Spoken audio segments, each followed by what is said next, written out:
He asked about the will before asking if Dad was okay. 2 years later, I stood at his door with the ashes in my hands and said, "I'm taking him home. Bye." Now he's sending messages like, "Please, call me." He never thought I'd have the courage. I remember the exact moment my family began to fracture, though I didn't recognize it then. It was a Tuesday evening in October, the kind where autumn brushes against your face with just enough chill to remind you that winter is waiting. My stepfather had been diagnosed with cancer 3 weeks earlier, and we were all still floating in that surreal space between denial and acceptance. I was 18 then, young enough to believe that love could conquer anything, but old enough to see the shadows deepening across my mother's face each night. My stepfather, the only real father I'd ever known, sat at our kitchen table reviewing medical bills, his reading glasses perched low on his nose. I remember how his hands trembled slightly, not from fear but from the medication they'd started him on. It was the first time my step-siblings had all gathered in our home since the diagnosis. They were all older than me, already established in their own lives with careers and families of their own. I'd always felt like an afterthought in their world, the child from my mother's second marriage, never quite belonging in their stories or memories. My oldest stepbrother, I'll call him the eldest, stood by the window, phone pressed to his ear, discussing business as if this were any ordinary family dinner. My stepsister sat beside my mother, her hand resting gently on Mom's forearm, while my other two stepbrothers made small talk about sports and politics, carefully dancing around the elephant in the room. I watched them all, these people bound to me through marriage and circumstance rather than blood, and wondered if they felt what I felt, that terrible, sinking weight of impending loss. I wondered if they understood what it meant to grow up under the steady guidance of the man now reviewing his own mortality through medical bills and treatment options. When the eldest finally ended his call and joined us at the table, he didn't ask about treatments or prognosis. Instead, he asked about the will. "Have you updated everything? Made sure it's all in order?" he asked my stepfather, and something in the room shifted. A subtle realignment of energy that I felt more than saw. My stepfather nodded, his eyes meeting mine briefly before turning to address his firstborn son. "Everything's taken care of," he said simply. And though his voice remained steady, I caught the slight tightening of his jaw, the way his fingers pressed more firmly against the paper before him. That night, after everyone had gone, I found my mother crying silently at the kitchen sink, her hands submerged in soapy water that had long gone cold. When I placed my hand on her shoulder, she didn't turn around, just whispered, "It's already starting." I didn't understand what she meant then. But now, 7 years later, with my stepfather long buried, and the family he tried to hold together scattered like ashes in the wind, I understand all too well. What began that night as a hairline fracture would eventually split us apart entirely, revealing the true nature of bonds I'd once believed were unbreakable. The cancer progressed like a slow-moving storm, gathering strength as it traveled through my stepfather's body. 6 months became a year, and a year stretched into 2. I deferred college, putting my life on hold, because something inside me understood that this time was precious, irreplaceable. My mother and I became a two-person medical team, tracking medications, scheduling appointments, researching treatments, and trying desperately to maintain some semblance of normalcy in a situation that was anything but normal. My step-siblings visited occasionally, always with the same pattern. Initial shock at their father's deterioration, awkward attempts at conversation, and then the inevitable discussions about finances that would happen in hushed tones when they thought I couldn't hear. "How much is all this costing?" the eldest would ask my mother. "What about the house? The retirement accounts? The life insurance?" Each visit left my mother more drained, her shoulders hunched a little lower under the dual burden of caregiving and defending her decisions against people who spent mere hours in the reality we lived in 24/7. When the pandemic hit, everything became exponentially worse. My stepfather's immune system was already compromised by treatments, making him dangerously vulnerable. We sealed ourselves off from the world, sanitizing groceries, declining visitors, becoming even more isolated in our struggle. The only people we saw were medical professionals, their faces half hidden behind masks, their eyes conveying both compassion and growing resignation. It was during this time that my stepfather began forgetting things, small details at first, then larger chunks of memory. The first time he looked at me with confusion, asking my mother who I was, something inside me crumbled. I locked myself in the bathroom and pressed my fist against my mouth to muffle the sound of my sobs. When I emerged, red-eyed but composed, my mother simply nodded. No words were necessary. We both understood that yet another piece of him had slipped away. The eldest called less frequently now, and when he did, it was to speak with my mother about practical matters. My stepsister sent occasional care packages, soft blankets, herbal teas, books we had no energy to read. The other two stepbrothers had all but disappeared, sending generic thinking of you texts that felt like obligations rather than genuine concern. I kept a journal during those months, documenting the good days when glimpses of my stepfather would shine through the fog of his illness. I wrote about the way he still hummed his favorite songs while I helped him shave, how he'd sometimes squeeze my hand 3 times, our old code for I love you, even on days when he couldn't remember my name. I documented these moments because I knew, with growing certainty, that memories would soon be all we had left. The end came not with the dramatic fanfare of movie deathbeds but with quiet surrender. One morning in early 2020, as winter sunlight filtered weakly through the bedroom curtains, my stepfather simply stopped breathing. My mother and I were both with him, one on either side of the hospital bed we'd set up in the living room. There were no last words, no profound final moments of clarity. Just silence, and then the unbearable lightness of his body without him in it. I remember calling each of my step-siblings, my voice mechanical, as I repeated the same information 4 times. Only my stepsister cried. The eldest asked about funeral arrangements before I'd even finished telling him his father was gone. The world after death has a strange quality to it, simultaneously moving too quickly and standing painfully still. There were arrangements to make, papers to sign, people to notify. My mother moved through these tasks with robotic efficiency while I trailed behind her, catching the pieces she couldn't hold. The medical bills arrived with cruel regularity, each one a paper reminder of our loss. Insurance covered what it covered, but the remainder was staggering. My mother and I sat at the same kitchen table where this had all begun, calculating what could be sold, what could be kept, what was necessary for survival. When my step-siblings finally gathered again, it was not to support us but to claim what they believed was rightfully theirs. The eldest wanted my stepfather's vintage truck, the one they'd restored together when he was a teenager. But he didn't want to come get it. He wanted us to repair the engine that had been sitting idle and pay to ship it across 3 states. When my mother explained that we couldn't afford such expenses, his response was cold silence. My stepsister asked for the ashes, promising to return them after holding her own private memorial. My mother, too exhausted to argue, agreed under the condition they'd be returned within a year, so we could finally lay him to rest in the family plot where he'd purchased spaces for both himself and my mother years ago. The other 2 stepbrothers declined to take anything, their disinterest almost more painful than the demands of their siblings. It was as if their father had been reduced to an inventory list, each item assigned a value that had nothing to do with memory or meaning. I watched all of this unfold with growing numbness. The grief I felt was being steadily replaced by something darker, more corrosive. I began having dreams where I screamed at them, unleashing all the words I swallowed during daylight hours. I'd wake with my heart pounding, tears streaming down my face, my hands clenched into fists. In the months that followed, I tried to rebuild some semblance of a life. I enrolled in community college classes, found a part-time job, and encouraged my mother to start seeing friends again. But we both lived in a state of suspended animation, waiting for my stepsister to return the ashes so we could complete the rituals of mourning and perhaps begin to heal. 1 year passed. Then, 2. My mother's gentle reminders were met with excuses, then defensiveness, and finally outright refusal. "I need you to pay for me to fly out for the funeral," my stepsister eventually demanded, naming a sum that might as well have been $1 million given our financial situation. My mother, who had never asked anyone for help in her life, created an online fundraiser to raise the money. When the eldest discovered it, his response was swift and vicious. He posted publicly about how my mother had wasted their inheritance on treatments, how she was now begging for handouts when she should have just let nature take its course. I read his words on my phone screen while sitting in my car outside my workplace, and something inside me, something that had been building pressure for years, finally burst. I drove home in a blur of tears and rage, stormed into our house, and found my mother sitting at the kitchen table, her face pale as she scrolled through the comments from strangers who now felt entitled to judge our most painful decisions. "I'm going to respond," I told my mother, my voice shaking as I reached for my phone. "I'm going to tell everyone exactly what kind of person he is." My mother looked up at me, her eyes reflecting not anger but deep fatigue. "And what would that accomplish?" she asked quietly. I paced our small living room, energy coursing through me like electricity with nowhere to ground. "They need to know.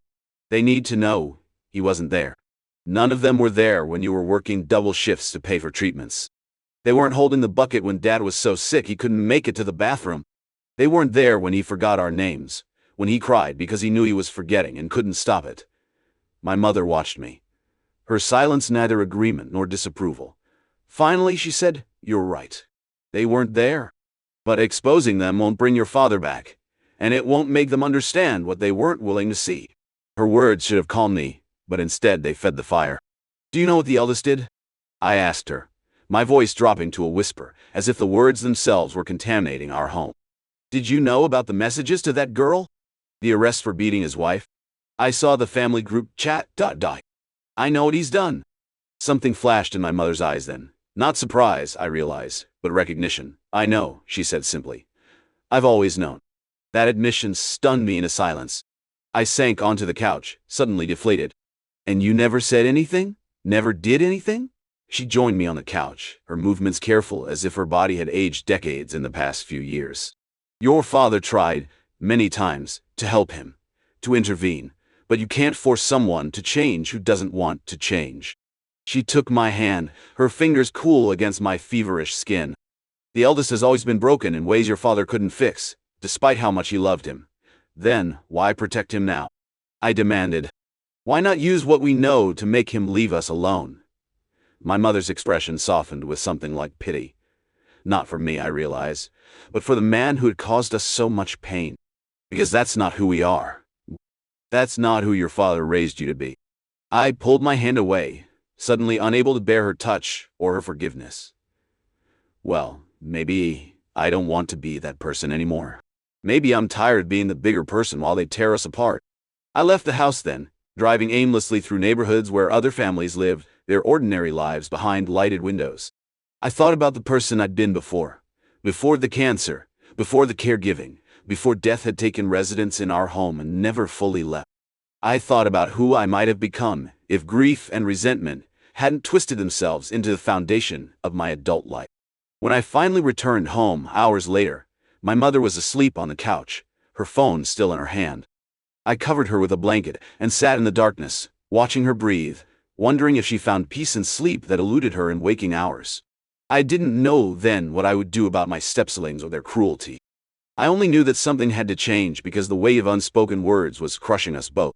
The weeks that followed were a strange hibernation. I withdrew from my classes, called in sick to work, and spent days in the cocoon of my childhood bedroom. My mother worried I could tell, but she didn't push. Perhaps she understood that some transformations require darkness. I read my old journals from the caregiving years, confronting memories I'd tried to suppress. I looked at photographs from before my stepfather had entered our lives, before he'd become my father in all the ways that mattered, before his children had become my unwilling siblings. I studied their faces in faded holiday photos, searching for clues I might have missed, signs that would have foretold their eventual betrayal. The eldest had always been distant, using his considerably older age as a buffer between us. My stepsister had been warmer, bringing me gifts and showing interest in my hobbies, but always with a certain performative quality that I'd ignored because I so badly wanted her approval. The other two stepbrothers existed primarily as background characters in my childhood, appearing for holidays and disappearing just as quickly. My stepfather had tried so hard to blend our families, to create connections where biology had not. I remembered how he'd invite them to my school events, how proudly he'd introduce me as his daughter, never stepdaughter, and how he'd correct them gently when they referred to my mother as their father's wife, rather than by her name. One night, unable to sleep, I found my mother sitting on our back porch, wrapped in one of my stepfather's old cardigans, despite the warmth of the early summer evening. "I'm thinking of calling a lawyer," she said, without preamble. About the ashes, I sat beside her, the porch swing creaking softly beneath our combined weight. "What would that accomplish?" I asked, echoing her own question to me weeks earlier. She smiled slightly, acknowledging the reversal. "Maybe nothing. But they're not just hers to keep. They're not a possession or an inheritance. They're him, or what's left of him, and he deserves to rest where he chose to rest." "Do you think she'll ever return them willingly?" My mother sighed, her gaze fixed on the dark outlines of trees against the night sky. No. I don't think so anymore." "Why do you think they're like this?" I asked, the question that had haunted me for years finally finding voice. "Did we do something to deserve this treatment? She was quiet for so long that I thought she might not answer. When she finally spoke, her voice was steady, but sad. Their mother left when they were young. Just packed up and disappeared one day. Your father searched for her, tried to get her to at least maintain contact with the children, but she wanted a clean break. New life, new identity. This wasn't entirely new information, but hearing it now, in the context of everything that had happened, gave it new significance. The eldest was 12 then, my mother continued. He had to become the man of the house while your father worked extra shifts to keep them all fed and housed. I think something inside him broke then, and he never quite healed. When I came along years later, when you came along, she trailed off. We were replacements I finished for her. Evidence that Dad had moved on. She nodded. In their eyes, yes. Your father tried to show them there was room in his heart for all of you, but I'm not sure they ever really believed it. That doesn't excuse what they're doing now, I said, feeling the familiar anger rising again. No, she agreed. It doesn't excuse it, but maybe it helps explain it. We sat in silence after that, the rhythm of the swing matching our breathing. Something shifted inside me that night. Not forgiveness, exactly, but a widening of perspective. As if I'd stepped back far enough to see not just my own pain, but the larger landscape of generational hurt in which it existed. A month later, my mother received notice that her online fundraiser had been taken down due to complaints. The comments section had become a battlefield, with the eldest's accusations on one side and strangers defending us on the other. None of it brought us any closer to reclaiming what was rightfully ours. I think I need to see her, my mother said one morning over coffee. Face to face. I looked up sharply. My stepsister? You want to go there? She nodded. I've been saving. I can afford a basic flight now. I'm coming with you, I said immediately. She started to shake her head, but I cut her off. I'm coming. You shouldn't have to do this alone. And so we booked 2 tickets to a city I'd never visited, to confront a woman who'd been holding my father hostage for almost 5 years. The journey itself felt surreal, the first time either of us had traveled since before the pandemic, before the worst of my stepfather's illness. We sat side by side on the plane, my mother clutching her purse with white-knuckled hands, neither of us quite believing what we were doing. My stepsister's home was in an upscale neighborhood, the kind with manicured lawns and luxury cars and circular driveways. She'd done well for herself, clearly. I felt a stab of resentment as our taxi pulled up to her house, thinking of our struggling household, the medical debts still haunting us, the dreams deferred or abandoned. She opened the door before we could knock, her expression a mixture of shock and something else I couldn't quite name. Guilt, perhaps, or fear. You should have called first, were her first words. Would you have answered? My mother replied quietly. She led us into a pristine living room where nothing was out of place. There were no photographs of her father anywhere visible. No signs that the man whose remains she'd claimed had ever existed in her life. The conversation that followed was tense, circling around issues without directly addressing them. My stepsister offered excuses. She'd been busy, life had been complicated, she'd meant to arrange something, but time had gotten away from her. I sat in silence beside my mother, watching this performance, waiting for the moment when pretense would give way to truth. It came when my mother finally asked, directly, "Where is he?" My stepsister's eyes darted to a cabinet in the corner, expensive-looking, with carved doors and ornate handles. My mother followed her gaze, and stood without speaking, crossing the room with deliberate steps. She opened the cabinet to reveal a simple bronze urn, dusty, and pushed to the back behind decorative items and rarely used serving pieces. The sound that escaped my mother then wasn't quite a sob, wasn't quite a laugh. It was the sound of disbelief, of confirmation of her worst fears. She reached for the urn with trembling hands. "Wait," my stepsister said, rising. "You can't just take it." "Him," I corrected, finding my voice at last. "Not it. Him." My mother turned, the urn cradled against her chest like an infant. "I'm taking my husband home," she said, her voice stronger than I'd heard it in years. "This isn't about money or inheritance or old grievances. This is about respecting his wishes and allowing him, and us, peace." My stepsister started to argue, but something in my mother's stance made her falter. Perhaps she saw, as I did, the steel beneath the grief, the resolution that had carried her through years of caregiving and loss. "The eldest won't like this," my stepsister said finally, a last-week attempt at resistance. My mother's smile was sad but determined. "I stopped caring about his approval a long time ago," I suggest you consider doing the same. We left with the urn secured in my mother's carry-on bag, neither of us quite believing we'd succeeded. On the flight home, my mother kept her hand on the bag at her feet, as if afraid our victory might somehow evaporate mid-air. The funeral was small, just my mother and me, a minister who had known my stepfather in life, and, surprisingly, the two stepbrothers who had remained mostly in the background of our family drama. They arrived unannounced on the morning of the service, awkward but seemingly sincere in their desire to be present. "The eldest doesn't know we're here," one of them told me quietly as we stood by the gravesite. "Neither does our sister." I nodded, unsure what response they expected from me. They had not been actively cruel like their siblings, but their absence had been its own kind of wound. "We should have done more," the other said, not meeting my eyes. "During his illness, after, we should have been there." "Yes," I agreed simply. "You should have." They flinched at my honesty but didn't argue. We stood together as the minister spoke of love that transcends death, of bonds that cannot be broken by time or distance. I wondered if they felt, as I did, the weight of years wasted on resentment and misunderstanding. After the ashes were interred, after the simple headstone was in place beside the empty space reserved for my mother someday, my stepbrothers approached her cautiously. I watched from a distance as they spoke in low voices, as my mother nodded, as something that looked like forgiveness passed between them. Later, as we drove home in silence, I finally asked, "What did they say to you?" My mother kept her eyes on the road. "They apologized. Said they'd been cowards. Asked if they could call sometimes, stay in touch." "And what did you say?" She sighed.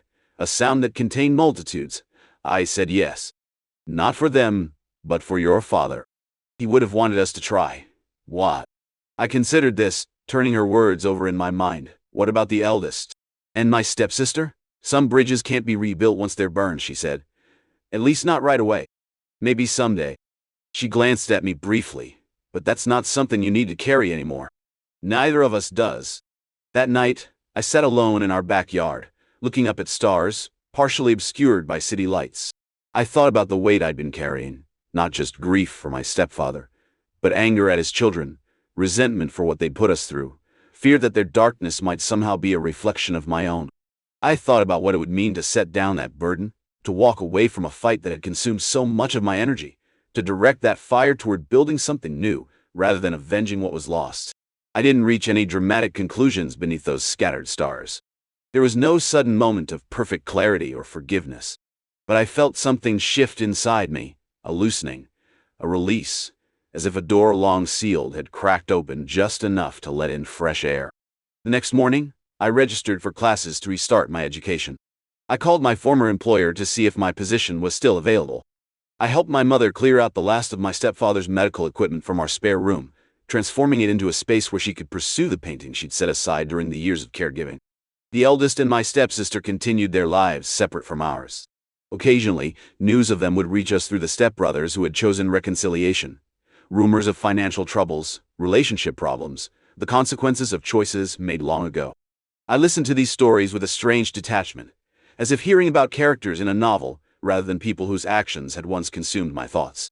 My anger didn't disappear overnight. It still rises sometimes, unbidden, when certain memories surface, or on anniversaries that mark the milestones of our loss. But it no longer defines me, no longer directs my actions or colors my perception of the world. I've learned that the most profound act of self-preservation isn't always confrontation. Sometimes it's simply refusing to allow others' brokenness to break you, refusing to become what you despise in your pursuit of justice. My stepfather taught me that family is more than blood, more than legal definitions or shared surnames. It's a choice made daily through acts of care, presence, and love. His children may have forgotten that lesson, but I carry it with me, a legacy more valuable than any inheritance they fought over. Some nights, I still dream of what I might say if I ever faced the eldest again. All the accusations and evidence I could lay at his feet. "Well, that's what he would know. Diwa, Idia, Ray, War. I could hardly miss her." But these dreams come less frequently now, replaced by other visions. Graduation ceremonies yet to happen, a future where my mother smiles more easily, a life defined by what I'm moving toward rather than what I'm leaving behind. This is not a story with a triumphant ending. There is no perfect justice, no moment where those who hurt us suddenly recognize their wrongdoing and make amends. But There's this, the quiet reclamation of peace, the gradual healing of wounds that once seemed permanent, the knowledge that even in the absence of closure from others, we can create our own. My stepfather is at rest now, in the place he chose long ago. My mother has started dating her fiancé again, moving cautiously toward happiness she wasn't sure she deserved. And I am here, finally looking forward more than backward, carrying what I've learned without being crushed by its weight. This, I believe, is what my stepfather would have wanted for us. Not vengeance, not bitter victory, but the simple freedom to live unburdened by the past. In honoring that wish, I honor him more truly than any confrontation could have done. The eldest and my stepsister will have to find their own way through the darkness they've created. That journey is no longer mine to witness or influence. I have my own path now, illuminated not by anger, but by the steadier light of hard-won wisdom and the memory of a man who taught me that love, in its purest form, seeks healing rather than harm. And in that understanding, I find the peace that eluded me for so long. Not perfect, not complete, but enough to build a life upon. Enough to breathe freely again, to feel the warmth of the sun without the shadow of what was lost, to remember without drowning in remembrance. This is my inheritance, more precious than anything that could have been written in a will or divided among quarreling siblings. The knowledge that even in our deepest wounds lie the seeds of our healing, if only we have the courage to tend them.